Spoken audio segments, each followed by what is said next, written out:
Hi guys, எல்லாருக்கும் வணக்கம். இன்றைக்கி நம்ம இந்த வீடியோவில் சேலத்துக்கு பக்கத்தில் இருக்கிற ஒரு கிராமத்தில் புதுசாக கல்யாணமாகி இருக்கிறவங்க ஹனிமூனுக்காக ஏற்காடுக்கு போகிறாங்க. அங்கே அவங்களுக்கு நடக்கிற திகிலான சம்பவத்தை பற்றி தான் பார்க்க போகிறோம். வாங்க வீடியோக்குள்ளே போகலாம். நான் முன்னாடியே சொன்ன மாதிரி இந்த சேலத்துக்கு பக்கத்தில் இருக்கிற கிராமத்தில் சதீஷ் அப்படிங்கிற ஒரு வாலிபர் வாழ்ந்துட்டு வராரு. அவரோட குடும்பத்தில் அவர் ஒரே ஒரு பையன் தாங்க. அவனோட அப்பா, அம்மா, அப்புறம் இவர் 3 பேரும் சேர்ந்து வாழ்ந்துட்டு வராங்க. படித்து முடிச்சுட்டு வேலைக்கெல்லாம் போயிட்டுருக்காரு. அந்த சமயத்தில் இவருக்கு கல்யாண வயசும் வந்துருச்சு. சரி, அவங்க அப்பா அம்மா கல்யாணம் பண்ணி வைக்கலாம் அப்படின்னு சொல்லி முடிவு பண்ணி ஒரு நல்ல பொண்ணையும் பார்க்குறாங்க. அந்த பொண்ணும் அவங்களோட கிராமத்திலிருந்து பக்கத்து கிராமத்தில் தாங்க இருக்காங்க. அவங்களும் நல்லா படித்து ஒரு வேலைக்கு தான் போய்கிட்டு இருக்காங்க. இவங்களுக்கு 2 பேரும் இந்த மாதிரி கல்யாணம் பேசி நல்லபடியாக கல்யாணமும் முடிஞ்சிருச்சு. கிராமத்தை சைடை பொறுத்த வரைக்கும் அங்கே ஒரு வழக்கம் இருக்குங்க. அது என்ன அப்படின்னு பார்த்தீங்கன்னா, திருமணம் முடிஞ்சதுக்கு அப்புறம் அவங்களோட ரிலேட்டிவ்ஸ் இருக்காங்க பார்த்தீங்களா, அவங்க எல்லாருமே கூப்பிட்டு அவங்க வீட்டில் விருந்து வைப்பாங்க. அதை எல்லா கிராமத்துலேயும் ஒரு வழக்கமாக வச்சுருக்காங்க. இந்த மாதிரி அவங்க 1 மாதம் ஃபுல்லாகவே அவங்களோட சொந்தக்காரங்க வீட்டுக்கு எல்லா வீட்டுக்கும் விருந்துக்கு போய்கிட்டு இருக்கிறாங்க. அதையெல்லாம் முடிச்சுட்டு அவங்க இப்போதான் ரிலாக்ஸாக வீட்டில் இருக்காங்க. இந்த சமயத்தில் அவங்க வீட்டில் இருக்கிற பெற்றோரெல்லாம் சரி, கல்யாணம் ஆகி கொஞ்ச நாள் ஆயிடுச்சு, எங்கேயாவது ஹனிமூன் மாதிரி போயிட்டு வாங்க அப்படின்னு சொல்லி சொல்கிறாங்க. அவங்களும் சரி எங்கேயாவது போகலாம் அப்படின்னு சொல்லி யோசிச்சுட்டு தூரமாக எங்கேயும் போக வேண்டாம், நம்ம இங்கே பக்கத்தில் இருக்க இந்த ஏற்காட்டுக்கே போகலாம் அப்படிங்கிறது பிளான் பண்ணி அந்த ஊர்லேருந்து அன்னைக்கு நைட் அவங்க ஏற்காட்டுக்கு போகிறதுக்காக கிளம்பி ஏற்காட்டுக்கும் போயிடுறாங்க. அங்கே போனதுக்கப்புறம் அங்கே சுற்றி காட்டுறதுக்கெல்லாம் இந்த கைட் மாதிரி ஒருத்தர் இருக்காருங்க பார்த்தீங்களா, அவர் என்ன ஹோட்டல் வேணுமா என்ன வேணும் அப்படின்னு சொல்லி விசாரிக்கிறாரு. அவங்களும் எங்களுக்கு ஹோட்டல் ரூம்லாம் வேணாம், ஏதாவது ரெசார்ட் மாதிரி இருக்கணும், கொஞ்சம் எல்லாம் காட்டுக்குள்ளே இருக்கிற மாதிரி வேணும், ரொம்ப தனிமையாக இருக்கணும் அப்படின்னு சொல்லி கேட்குறாங்க. சரி, எனக்கு ஒரு தெரிஞ்ச இடம் இருக்குது, வாங்க நான் உங்களை அங்கே கூட்டிகிட்டு போகிறேன் அப்படின்னு சொல்லிட்டு இவங்களாம் அந்த ரெசார்ட்க்கு கூட்டிகிட்டு போகிறாங்கங்க. அந்த ரெசார்ட் ஒரு 5 ஏக்கர் பரப்பளவில் இருக்குங்க. சுற்றியுமே யாருமே உள்ளே வர முடியாது, எந்த விலங்குகளுமே வர முடியாது. தனித்தனி வில்லா மாதிரி தாங்க இருக்கு. ஒவ்வொரு ரூமுமே ஒரு ஃபேமிலி தங்குற அளவுக்கு பெரிய பெரிய ரூம்களாக தான் இருக்கு. அந்த ரூமை சுற்றி பார்த்த உடனே அவங்களுக்கு பிடிச்சிருது. சரி, நம்ம இங்கேயே ஸ்டே பண்ணலாம் அப்படின்னு சொல்லி முடிவு பண்ணி அங்கே அவங்களோட அட்ரஸ் ப்ரூஃப் எல்லாம் கொடுத்து புக் பண்ணிட்டு பணமெல்லாம் கட்டிட்டு அவங்க தங்க வேண்டிய ரூமையும் காட்டிடுறாங்க. அந்த ரூமுக்கு அவங்க ரெஸ்ட் எடுக்க போயிடுறாங்க. அந்த ரெசார்ட் ஃபுல்லாகவுமே சேஃபாக தான் இருக்குது, இங்கே எந்த பிரச்சனையும் வராது அப்படின்னு சொல்லிட்டு முன்னாடியே சொல்லிட்டாங்க. சரி அப்படின்னு சொல்லிட்டு அந்த ரெசார்ட்லேருந்து இவங்க எல்லாம் குளிச்சு ரெடி ஆகிட்டு அந்த ஏற்காட்டில் போய் நிறைய சுற்றுலாத்தலங்கள்லாம் இருக்குது பார்த்தீங்களா, அங்கே எல்லாம் போய் சுற்றி பார்த்துட்டு சரி நைட் ஆயிடுச்சு அப்படின்னு சொல்லிட்டு அவங்க ரெசார்ட்டுக்கு வராங்க. அந்த ரெசார்ட்டை பொறுத்த வரைக்கும் சாப்பாடெல்லாம் அவங்களே ரெடி பண்ணி கொடுத்துருவாங்க. அவங்களே விழாவுக்கு கொண்டாந்து அங்கே வேலை செய்கிறவங்க கொடுத்துட்டு போயிடுவாங்க. அதே மாதிரி அவங்களோட அன்னைக்கு நைட் சாப்பாடு ஒரு ஆள் கொண்டாந்து கொடுத்துட்டு சொல்லிட்டும் போகிறாரு, நீங்கள் சாப்பிட்டுட்டு ரெஸ்ட் எடுங்க, எந்த பிரச்சனை இருந்தாலும் இங்கே லேண்ட்லைன் இருக்குது, எனக்கு கால் பண்ணுங்க அப்படின்னு சொல்லிட்டு அங்கேருந்து கிளம்பிடுறாருங்க. இவங்களும் சாப்பிட ஆரம்பிக்கிறாங்க. சாப்பிட்டு முடிச்சுட்டு சரி தூங்கலாம் அப்படின்னு சொல்லிட்டு போகிறாங்க. அந்த சமயத்தில் அந்த சதீஷோட ஒய்ஃப் புது இடங்கிறதுனால எனக்கு தூக்கமே வர மாட்டேங்குது, அதனால் நம்ம கொஞ்ச நேரம் வெளியே போய் நடந்துட்டு வந்துட்டு அதுக்கப்புறம் தூங்கலாம், ஏன்னா இந்த இடமெல்லாம் சேஃப்னு தானே சொல்லியிருக்காங்க, அதனால நம்ம வெளியே போயிட்டு அதுக்கப்புறம் தூங்கலாம் அப்படின்னு சொல்லி சொல்கிறாங்க. சதீஷும் சரி போகலாம் அப்படின்னு சொல்லிட்டு அந்த ரெசார்ட் எப்படி இருக்குது அப்படின்னு பார்த்தீங்கன்னா, கொஞ்சம் நிலத்துலேருந்து கொஞ்சம் உயரமாக தூணெல்லாம் வச்சு அதுக்கு மேலே தாங்க அந்த ரெசார்ட் இருக்குது. எப்படி வரணும் அப்படின்னா இப்படி கீழே இறங்கி தான் அந்த நிலப்பகுதிக்கு வர மாதிரி இருக்கும். அதே மாதிரி அவங்க அந்த மேலே இருந்து இறங்கி கீழவும் வந்துடுறாங்க. அந்த இடம் ஃபுல்லாகவுமே கொஞ்சம் நேரம் நடந்துக்கிட்டே இருக்காங்க. அப்படி போய்கிட்டு இருக்கும்போது திடீர்னு ஒரு இடத்துல தாழம்பூ வாசம் அடிக்குது. அந்த வாசம் அடித்த உடனே அந்த சதீஷோட மனைவி எனக்கு தாழம்பூனா ரொம்ப பிடிக்கும், அதனால் எனக்கு தாழம்பூ வேணும், அதை பறித்து கொடுங்க அப்படின்னு சொல்லி கேட்குறாங்க. அவங்க கேட்ட உடனே சதீஷ் சொல்கிறாரு, தாழம்பூ பொறுத்த வரைக்கும் பாம்புக்கு அந்த ஸ்மெல்லு ரொம்ப பிடிக்கும், ஏன் அந்த மரத்தை சுற்றியும் பாம்பு இருக்கிறதுக்கு வாய்ப்பு இருக்குது, அதனால் எப்படி போய் பறிக்கிறது அப்படின்னு சொல்லி யோசிச்சுக்கிட்டே இருக்காரு. அந்த சமயத்தில் தான் அந்த சதீஷோட மனைவி சரி நீங்கள் பறிக்க போகலன்னா விடுங்க, நானே போய் பறிச்சுக்கிறேன் அப்படின்னு சொல்லிட்டு அவங்களே அவரை தள்ளி விட்டுட்டு வேகமாக போய் பறிச்சுட்டு வந்துடுறாரு. ஏன் அப்படின்னு பார்த்தீங்கன்னா, அந்த செடிக்கும் கீழே எல்லாம் க்ளீனாக தான் இருக்குது, ஏன்னா அவங்க எல்லாம் ரெகுலராக ரெசார்ட்டுங்கிறதுனால க்ளீன் பண்ணியே வச்சுருப்பாங்க போல். கொஞ்சம் க்ளீனாக இருந்ததுனால அவங்க பயம் இல்லாமல் போய் பறிச்சுட்டு வந்துடுறாங்க. அதுக்கப்புறம் அதுலேருந்து ஒரு பூவையும் பறித்து வந்து அவங்க தலையில் வச்சுக்கிறாங்க. இதுக்கு மேலே சரி நம்ம மறுபடியும் ரூமுக்கு போகலாம் அப்படின்னு சொல்லிட்டு அவங்களோட ரூமுக்கு 2 பேருமே கிளம்பி போயிடுறாங்க. கிளம்பி போன உடனே அவங்க சதீஷோட மனைவி வந்து தூங்க ஆரம்பிச்சிடுறாங்க. சதீஷும் படுத்து தூங்குறாரு. அவருக்கு சரியாக தூக்கம் வரல. சரி இந்த காரணத்தினால இவர் அதில் நிறைய ரூம் இருக்குது, பெரிய ஹாலும் இருக்குது அப்படிங்கிறதுனால அந்த ஹாலுக்கு எந்திரிச்சு வராருங்க. அங்கே வந்து அவரோட ஃபோன் எடுத்து ஏதோ பார்த்துக்கிட்டு இருக்கிறாரு. பார்த்துட்டு இருக்கும்போது தான் அந்த சமயத்தில் திடீர்னு யாரோ நடந்து வர மாதிரி சத்தம் கேட்குது. யார் அப்படின்னு சொல்லி அவர் நிமிர்ந்து பார்க்குறாரு. அது யார் அப்படின்னு பார்த்தீங்கன்னா அவங்களோட ஒய்ஃப் தான் வந்து நிற்கிறாங்க. என்னடா இந்த நேரத்தில் இப்படி வந்து நிற்கிறாளே அப்படின்னு சொல்லி பார்த்துட்டே இருக்கும்போது ஏன் என்னாச்சு தூக்கம் வரல அப்படின்னு சொல்லி கேட்குறாரு. அவங்க எந்த பதிலுமே சொல்லலை.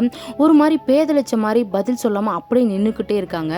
சரி இவங்கெல்லாம் புதுசாக கல்யாணம் ஆனதுனால இந்த கிண்டல் கேலி பண்ணிட்டு இருப்பாங்களா அந்த மாதிரி தான் ஏதோ பண்ணுறாளோ அப்படின்னு நினச்சிட்டு அவரும் சிரிச்சுக்கிட்டே அமைதியாக விட்டுறாரு.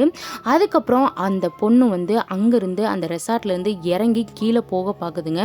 மெதுவாக நடந்து போய்கிட்டே இருக்குங்க. இவர் மறுபடியும் விளையாடுறாங்க அப்படின்னு நினச்சிட்டு தான் பின்னாடியே வந்துட்டு எங்கே போகிற அப்படின்னு சொல்லி கூப்பிட்டுட்டே பின்னாடியே போகிறாரு. அவங்களும் இறங்கி அந்த தாளம்பூ பறிச்சாங்க பார்த்தீங்களா அந்த இடத்த நோக்கி நடந்துக்கிட்டே இருக்காங்க. கொஞ்ச நேரம் கழிச்சதும் இவருக்கு ஒரு மாதிரி பயமாயிடுச்சு. பின்னாடியே எங்கே போகிறான்னு கேட்டுக்கிட்டே போனவர் திடீர்னு நின்றுட்டு என்ன யோசிக்கிறாருன்னு பார்த்தீங்கன்னா நம்மளோட மனைவி வந்து மஞ்சள் கலரில் தானே புடவை கட்டியிருந்தாங்க, இந்த பெண் வந்து ரெட் கலர் புடவை கட்டியிருக்காங்களே, இது என்ன, இது யாரா இருக்கும் அப்படின்னு யோசிச்சு அந்த மறு நொடியே அந்த பெண் வந்து அந்த இடத்துல இருந்து மறைஞ்சும் போயிடுறாங்க. அதுக்கப்புறம் இவர் வந்து அந்த பயத்தில் அந்த இடத்துல நிற்காம வேகமாக வந்து அவரோட ரூமில் பார்க்குறாரு. அவரோட மனைவி அதே மஞ்சள் கலர் புடவையில் வந்து அந்த ரூமில் பெட்டில் தூங்கிட்டு இருக்கிறாங்க. அதை பார்த்த உடனே இவருக்கு தூக்கி வாரி போட்டுருச்சு.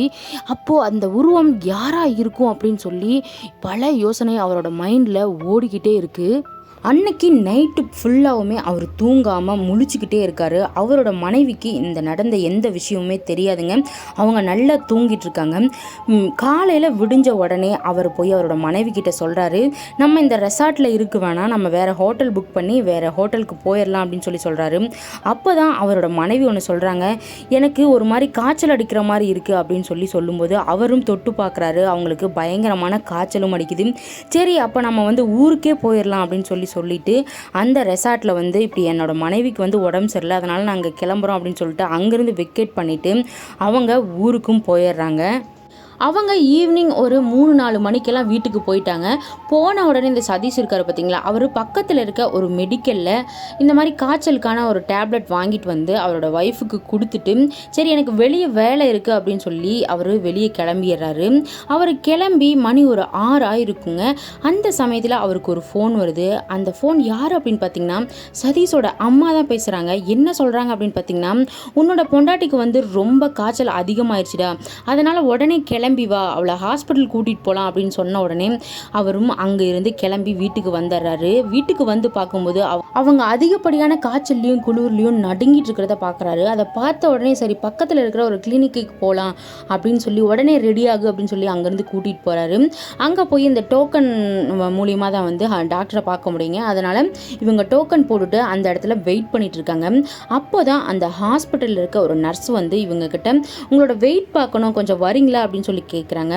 இவங்க ரொம்ப காய்ச்சலில் இருக்கிறதுனால என்னால் டயர்டாக இருக்குது, என்னால் எழுந்திரிச்சு நடக்க கூட முடியல, அதனால் எனக்கு வந்து ஒரு வெயிட் 60ன்னு போட்டுக்கோங்க அப்படின்னு சொல்லி அந்த நர்ஸ் கிட்ட சொல்கிறாங்க.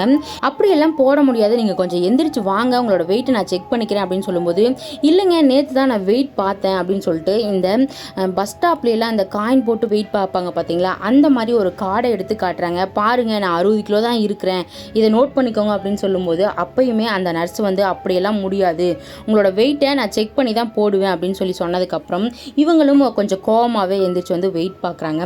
அப்படி பார்க்கும்போது தான் இவங்களுக்கு பயங்கர ஷாக்கு. என்ன அப்படின்னு பார்த்தீங்களா, இவங்களோட வெயிட் வந்து 95ன்னு காமிக்குது.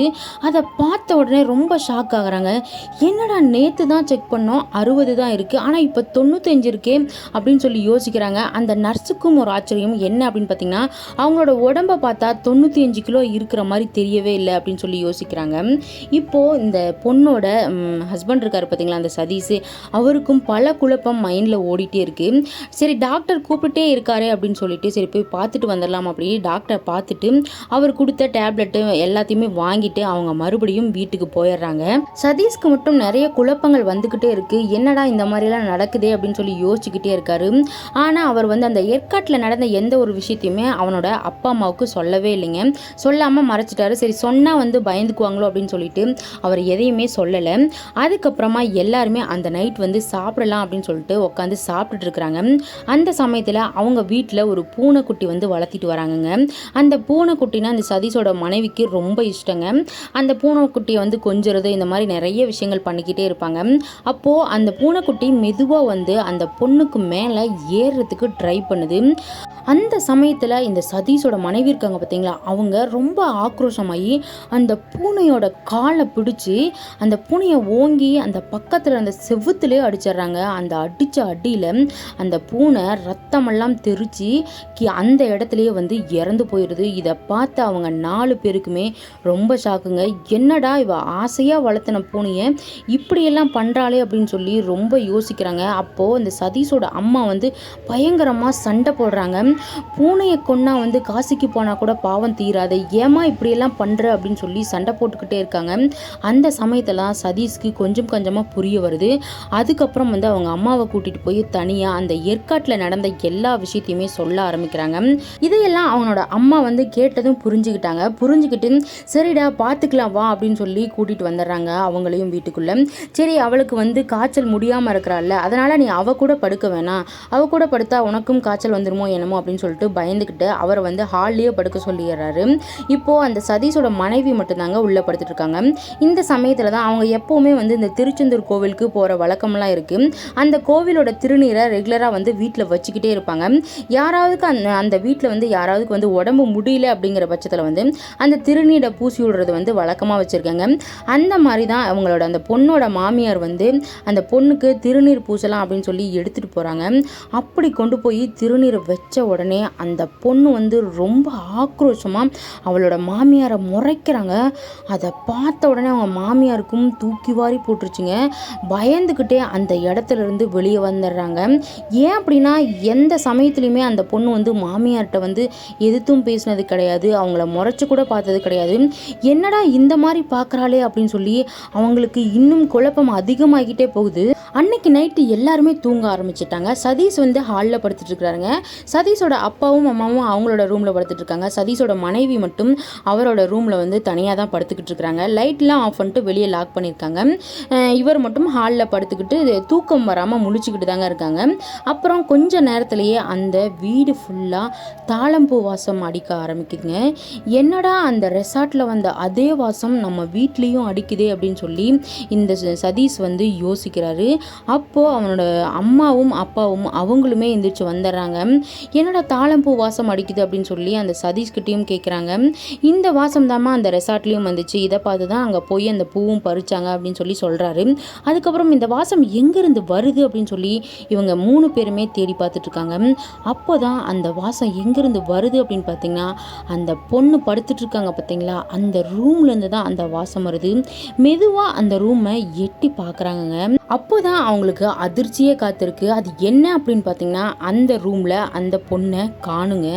அந்த சமயத்தில் தான் எங்கடா காணுமே அப்படின்னு சொல்லிட்டு ரூமும் லாக் ஆகியிருக்கு, அதுவும் உள்தாப்பல் போட்டிருக்கு, எங்கடா போயிருப்பா அப்படின்னு சொல்லி பயங்கரமாக யோசிக்கிறாங்க. யோசிச்சுட்டு அதுக்கப்புறம் வீட்டுக்கு வெளியெல்லாம் போய் தேட ஆரம்பிக்கிறாங்க. எங்கே எங்கே அப்படின்னு சொல்லி கூப்பிட்டுட்டே இருக்காங்க. எங்கடா காணுமேன்னு தேடிக்கிட்டே இருக்கிற சமயத்தில் திடீர்னு ஒரு சத்தம். அது என்ன சத்தம் அப்படின்னு பார்த்தீங்கன்னா யாரோ இந்த நைட்டில் ஒரு மாதிரி அணத்துவாங்க பார்த்தீங்களா, அந்த மாதிரி ஒரு சத்தம் கேட்குது. அந்த சத்தம் கேட்ட உடனே என்னடா இப்படி ஒரு சத்தம் வருது, அது எங்கேருந்து வருது அப்படின்னு சொல்லி ரொம்ப உன்னிப்பாக கவனித்து பார்க்குறாங்க. அந்த சத்தம் மறுபடியும் அந்த பொண்ணோட ரூம்லேருந்து தாங்க வருது. அப்போது மறுபடியும் அந்த ரூமை போய் எப்படியோ அவங்க வச்சுருக்க கீயை வச்சு ஓப்பனும் பண்ணிடுறாங்க. ஓப்பன் பண்ணிவிட்டு லைட்டை ஆன் பண்ணுறாங்க. ஆன் பண்ணி பார்த்த உடனே அவங்க வாழ்க்கையிலேயே மறக்க முடியாத ஒரு விஷயத்த பார்க்குறாங்க. என்ன அப்படின்னு பார்த்தீங்கன்னா அந்த ரூம் சுற்றியுமே வந்து இந்த பொருட்கள்லாம் வைக்கிறதுக்காக செல்ஃப் மாதிரி கட்டி விட்டுருக்காங்க. அந்த செல்ஃப் மேலே இந்த பொண்ணு மேலே ஏறி உக்காந்துட்டு ஒரு மாதிரி ஆக்ரோஷமாக அந்த 3 பேர்த்தையுமே பார்த்து முறைச்சிக்கிட்டே இருக்கிறாங்க. இதையெல்லாம் பார்த்த உடனே அவங்களுக்கு தூக்கி வாரி போட்டுருச்சு. இப்போ என்ன பண்ணுறதுனே ஒன்றுமே புரியாமல் அந்த வீட்டில் அந்த திருச்செந்தூர் கோவிலோட திருநீர் வச்சுருக்காங்க பார்த்தீங்களா, அதை போய் எடுத்துகிட்டு வந்து அந்த பொண்ணோட மாமனார் வந்து அந்த பொண்ணு மேலே அந்த திருநீரை போட ட்ரை பண்ணுறாரு. அந்த சமயத்தில் அந்த பொண்ணு ஐயோ வேணாம் வேணாம் போடாதீங்கன்னு கத்த ஆரம்பிக்கிறான். அதுக்கப்புறம் அந்த திருநீர் போட்ட உடனே ஐயோ உடம்பெல்லாம் எரியுதேன்னு கத்திட்டே அந்த செல்ஃப் மேலேருந்து மயங்கி கீழே விழுந்துடுறாங்க. எப்படியோ அதிர்ஷ்டவசமாக கீழே வந்து அந்த கட்டில் இருந்ததுனால அந்த கட்டில் மேலேயே அவங்க விழுந்துடுறாங்க. அதுக்கப்புறம் அவங்களுக்கு தண்ணி தெளித்து அவங்களையும் எழுப்பிடுறாங்க. எழுப்புனதுக்கப்புறம் அவங்களுக்கு என்ன நடந்துச்சு அப்படிங்கிறது எதுவுமே புரியல. இவங்களும் சொல்லவும் இல்லை, அவங்க கேட்டுக்கிட்டே இருக்காங்க என்னாச்சு அப்படின்னு சொல்லி கேட்டுகிட்டே இருக்காங்க.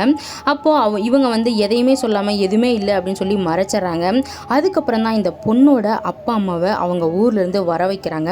வர வச்சு இந்த மாதிரியெல்லாம் நடந்திருக்கு அப்படின்னு சொல்லி எல்லா விஷயத்தையுமே சொல்கிறாங்க.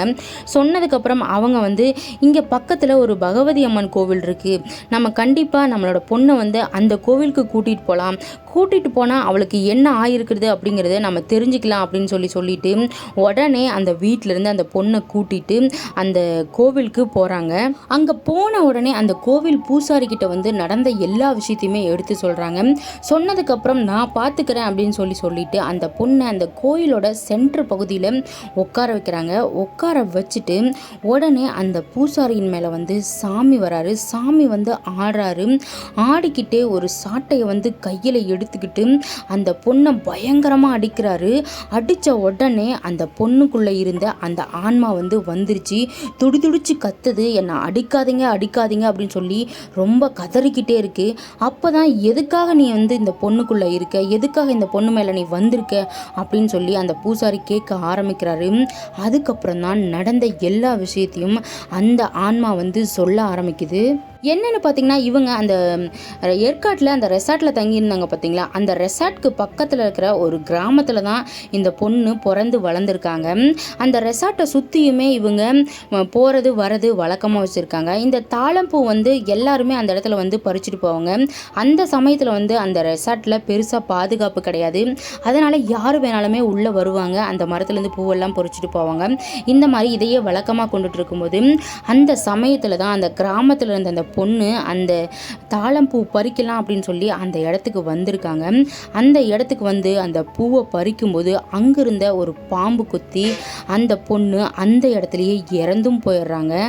அவங்க கல்யாண வயசில் தாங்க இருந்திருக்காங்க. அதனால் இவங்க 2 பேர்த்தையும் வந்து ஜோடியாக வந்ததை பார்த்ததும் அவங்களுக்கு ஒரு ஆசை ஏற்பட்டுருச்சு. நம்மளும் உயிரோடு இருந்திருந்தா இந்த மாதிரி தான் கல்யாணம் பண்ணிவிட்டு நம்ம ஹஸ்பண்டோட இந்த மாதிரி வெளியே வந்திருப்போம்ல அப்படின்னு சொல்லி அந்த ஆசையில் தான் வந்து அந்த பொண்ணோட உடம்புக்குள்ளே இந்த ஆன்மாவானது இறங்கியிருக்குங்க. அதுக்கப்புறம் தான் இவங்க எல்லாருக்குமே உண்மை என்ன அப்படின்னு சொல்லி தெரிய வருது. அதுக்கப்புறம் பூசாரி வந்து பேச ஆரம்பிக்கிறாரு. உன்னோட ஆசையெல்லாம் சரிதான், ஆனால் இந்த வாழ்ந்துட்டுருக்கிற அந்த பொண்ணோட உடம்புல போய் வந்திருக்கியே, அந்த பொண்ணு எப்படி வாழ முடியும், அந்த பொண்ணு எப்படி வாழ்க்கையை நடத்த முடியும் அப்படின்னு சொல்லி ரொம்ப ஆக்ரோஷமாக கோவமாக கேட்குறாரு. அதுக்கப்புறமா இந்த ஆன்மா வந்து பேச ஆரம்பிக்குது. என்ன சொல்லுது அப்படின்னு பார்த்தீங்கன்னா, ஒரு கொஞ்ச நாள் மட்டும் நான் இந்த பொண்ணோட உடம்புல இருந்துட்டு என்னோட ஆசையெல்லாம் வந்து நிறைவேறினதுக்கு அப்புறம் நான் இந்த பொண்ணை விட்டு விலகிடுறேன் அப்படின்னு சொல்லுது. இதையெல்லாம் ஏற்றுக்காம பூசாரி, ஒரு காலகட்டத்துக்கு மேலே நீ அந்த பொண்ணோட உடம்புல தங்கிக்கிட்டு இருந்தீங்கன்னா அதுக்கப்புறம் நிரந்தரமாக நீ வந்து அந்த பொண்ணோட உடம்புலையே தங்கிடுவேன், அதனால் இந்த சமயத்தில் நீ இந்த இடத்த விட்டு போயே ஆகணும் அப்படின்னு சொல்லி அந்த சாட்டையால் பயங்கரமாக அடிக்கிறாரு. அந்த பொண்ணும் கத்தி கதறி அழுகுறாங்க, கெஞ்சுறாங்க. ஒரு கட்டத்துக்கு மேலே அந்த பொண்ணு அடி வாங்க முடியாமல் சரி நான் இந்த பொண்ணை விட்டு விலகிடுறேன் அப்படின்னு சொல்லிடுறாங்க. அதுக்கப்புறம் ஒரு கொஞ்ச நேரத்திலேயே அந்த பொண்ணோட உடம்புல இருந்த ஆன்மாவானது தனியாக பிரிஞ்சு அந்த பொண்ணை விட்டும் விலகி போயிடுது. சதீஷோட மனைவி இருக்காங்க பார்த்தீங்களா, அவங்க அந்த இடத்துலையே மயக்கமும் போட்டு விழுந்துடுறாங்க. அதுக்கப்புறம் அவங்களுக்கு தண்ணியெல்லாம் தெளித்து எழுப்பி விட்டுறாங்க. அவங்களும் உண்மை என்ன நடந்தது அப்படின்னு சொல்லி கேட்குறாங்க. இந்த விஷயத்தையெல்லாம் பெருசாக அவகிட்ட சொல்ல வேணாம் அப்படின்னு சொல்லி முடிவு பண்ணிவிட்டு அங்கே நடந்த எந்த விஷயத்தையுமே அவரோட அப்பா அம்மா, மாமனார் மாமியார், கணவன் யாருமே அந்த உண்மை விஷயத்தை வந்து சொல்லவே இல்லைங்க. அதுக்கப்புறம் அவங்க ரொம்ப சந்தோஷமாக வந்து அவங்களோட லைஃப்பை வாழ்ந்துட்டு வந்துட்டு இருந்திருக்காங்க. இதோட இந்த ஸ்டோரி முடிஞ்சிருச்சுங்க. இந்த மாதிரியான வீடியோஸ் உங்களுக்கு வேணும்னா நம்மளோட சேனலை சப்ஸ்கிரைப் பண்ணி வச்சுக்கோங்க. இந்த வீடியோ உங்களுக்கு பிடிச்சிருந்துச்சுன்னா லைக் பண்ணுங்கள், ஷேர் பண்ணுங்கள், கமெண்ட் பண்ணுங்கள். மீண்டும் ஒரு திகில் நிறைந்த சம்பவத்துடன் நான் உங்களை சந்திக்கிறேன். நன்றி, வணக்கம்.